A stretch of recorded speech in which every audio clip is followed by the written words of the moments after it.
વાવ થરાદમાં આંગણવાડી બહેનોનો હલ્લાબોલ, સરકાર સામે બાયો ચડાવી। વાવ થરાદની હજારો આંગણવાડી બહેનોએ કામગીરીનો બહિષ્કાર કરી સરકાર સામે મોરચો માંડ્યો છે। થરાદના આનંદનગર કોરાણી ખાતે મોટી સંખ્યામાં કાર્યકર અને તેડાગર બહેનો એકત્રિત થઈ હતી।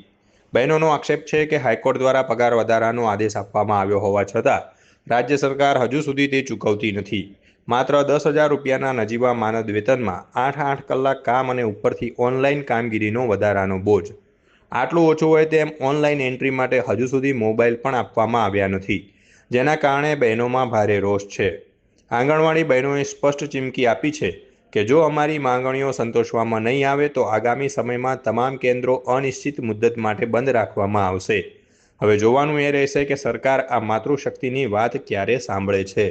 અમે આંગણવાડી કર્મચારી સભા ગુજરાત દ્વારા અહીંયા આજે રાષ્ટ્રવ્યાપી હડતાલને સમર્થન કરી અને આંગણવાડી કાર્યકર અને હેલ્પરો દરેક અહીંયા આજે ભેગા થયા છીએ અને અમારા પડતર પ્રશ્નોને લઈને અહીં આજે અમે આવ્યા છીએ કે નામદાર હાઈકોર્ટે જે ચુકાદો અમારો આપ્યો છે 24,800 અને હેલ્પરનો 20,500 જે હજી સુધી સરકાર દ્વારા કોઈ નિર્ણય લેવામાં આવ્યો નથી અને આગામી જે 16 તારીખે બજેટ ગુજરાતનું જાહેર થવાનું છે એમાં અમારું કોઈ પણ જાહેરાત કરવામાં નહીં આવે તો અત્યારે તો અમે આટલા જ છીએ, પણ આગળ જતાં અમારો વધારે પ્રમાણમાં બહેનો ભેગી થઈ અને અમે સદંતર અમારી કામગીરી બંધ કરી અને હડતાલ ઉપર બેસી જશું। અમારી જે માંગો છે આજ સુધી 2022થી જે મોબાઈલ વર્ષો જૂના આપવામાં આવ્યા છે ને ઓનલાઈન કામગીરી રોજની રોજ વધતી જાય છે।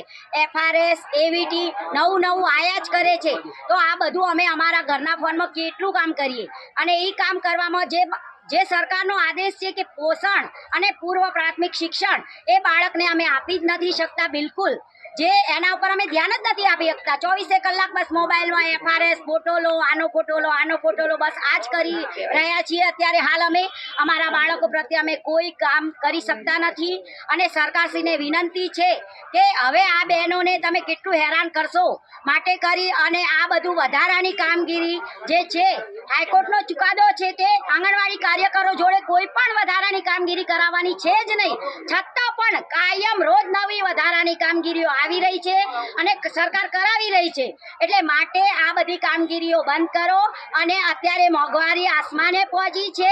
જે ધારાસભ્યોના અત્યારે પગાર વધારાની વાતો ચાલી રહી છે, ધારાસભ્યોને પગાર ઓછા પડે છે તો અમારે 10,000માં કેમ પૂરું થતું હશે।